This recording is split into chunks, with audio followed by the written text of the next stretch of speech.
Nos ponemos en presencia del Padre, del Hijo y del Espíritu Santo. Amén. Ven, Espíritu Santo, dulce huésped del alma. Ven y desciende sobre nosotros. Renuncio del todo a mí y me consagro del todo a ti, Madre mía. Yo soy tuya, toda tuya, solo tuya y siempre tuya.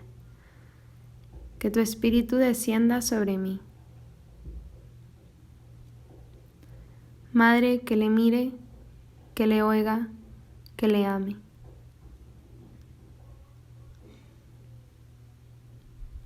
La fe de la Virgen María. Punto número 1. Oscuridad. Dios ha querido rodear a la fe de una oscuridad en medio de su certeza e infiabilidad, que la haga más meritoria. La fe es cierta, con una certeza que se funda en el mismo Dios, que no se engaña ni puede engañarnos. Pero la fe es oscura, muy oscura a veces, tanto que nunca podremos, en esta vida, llegar a comprender las verdades que nos enseña. Por eso, esas verdades se llaman misterios. El misterio es una verdad tan inaccesible a la razón humana que no puede, sin la revelación divina, conocer siquiera su existencia. Y aún después de conocer por la revelación su existencia, no puede llegar a penetrar lo que es en sí misma, ni explicarse cómo puede ser así. Todavía hay más. Es de tal clase la verdad revelada que en ocasiones no solo hemos de creer lo que no vemos, sino lo contrario de lo que vemos. Recuerda el dogma de la Eucaristía, donde todos los sentidos te aseguran la existencia del pan, que según la fe ya no existe, sino únicamente el cuerpo y la sangre de Cristo. Este es, sin duda, el sacrificio más meritorio que nos exige la fe. Si no fuera así, ¿dónde estaría el mérito?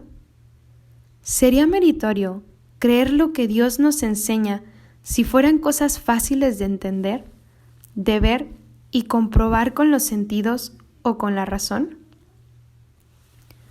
Pues bien, mira ahora a María. Tampoco a ella la faltaron las grandes oscuridades que hicieron tan meritoria su fe. Punto 2. El nacimiento. Aparece Jesús como un niño en toda igual a los demás. Sabía la Virgen que era el Hijo de Dios, pero ¿qué pruebas tenía delante? Más bien, todo lo contrario. Un niño pobre, desvalido, llorando igual que todos, que no sabía hablar, ni andar, ni hacer nada por sí mismo, teniendo necesidad del sustento, del cuidado, del sueño como los demás, perseguido y abandonado por todos, etc. ¿Todo esto eran señales de divinidad?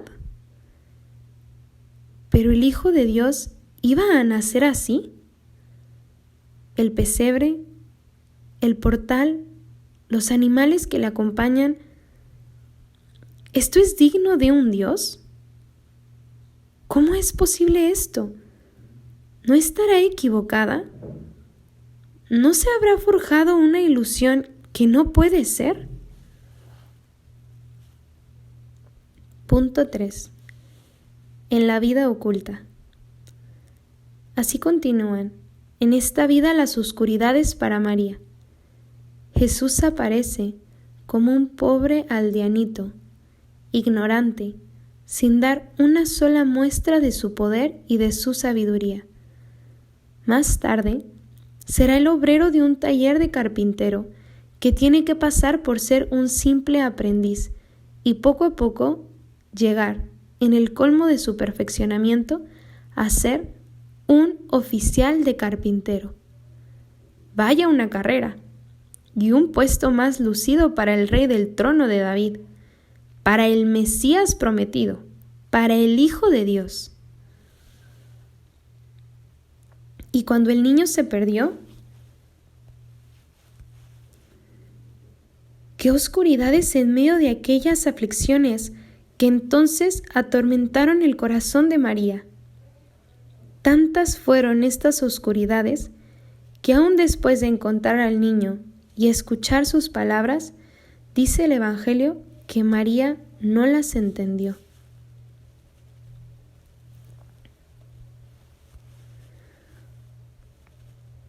Cuarto punto. En la vida pública, es cierto que en ella se ven detalles y luces claras de divinidad, pero a la vez, ¡qué oscuridades! ¡Qué sombras por todas partes!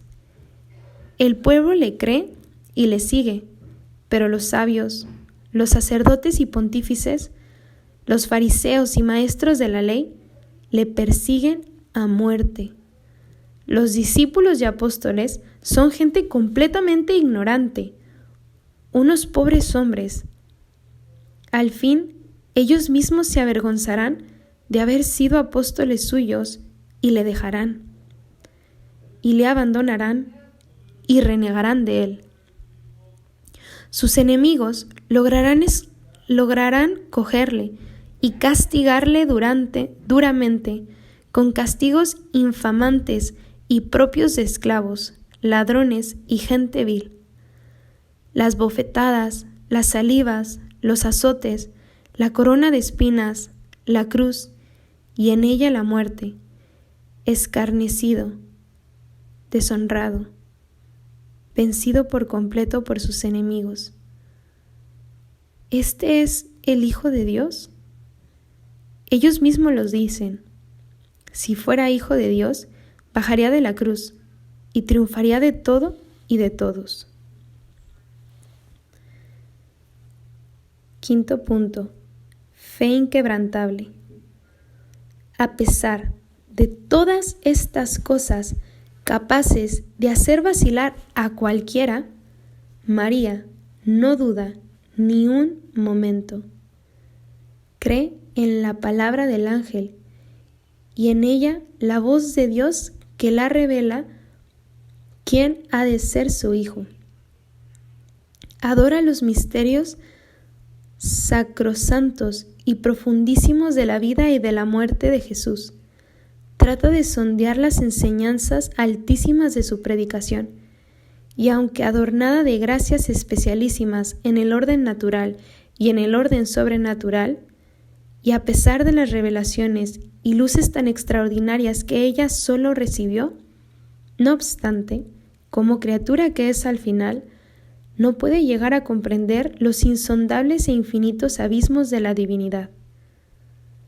Y humildemente se abraza con la fe ciega, que la hace admitir gustosa y alegremente todo lo que ella no ve y no comprende, dentro de los planes de la providencia divina. Admira esta humildad tan simpática y tan natural de María, en sus actos de fe, dispuesta en todo momento a dejarse guiar por la voluntad de Dios y a someter y a rendir su juicio con prontitud a la misma. Y finalmente, su confianza en Dios, que la hacía abandonarse en sus brazos, aunque no viera ni entendiera a dónde ni por dónde la llevaba. Sexto punto. Nuestra fe. Mira, cómo así debe de ser nuestra fe, fruto de nuestra humildad, de nuestra obediencia y de nuestra confianza en Dios. Todos los pecados contra la fe brotan de alguna de estas tres raíces. La falta de estas virtudes explica la historia de todas las herejías y errores contrarios a la fe. Acuérdate de esto, sobre todo, en las oscuridades ordinarias que acompañan a la fe y en las extraordinarias que a veces Dios permite en las almas. Si practicas esas virtudes a imitación de María, no dudes que triunfarás. No olvides tampoco esto en las dudas contra la fe que has de sostener, la soberbia, la confianza en uno mismo, el hábito de criticarlo todo y enjuiciarlo todo conforme a un criterio personalísimo.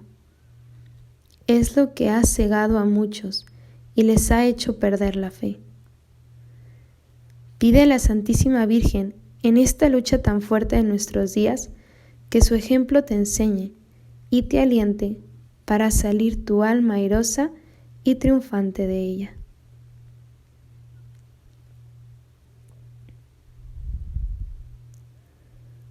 Madre Inmaculada, te pedimos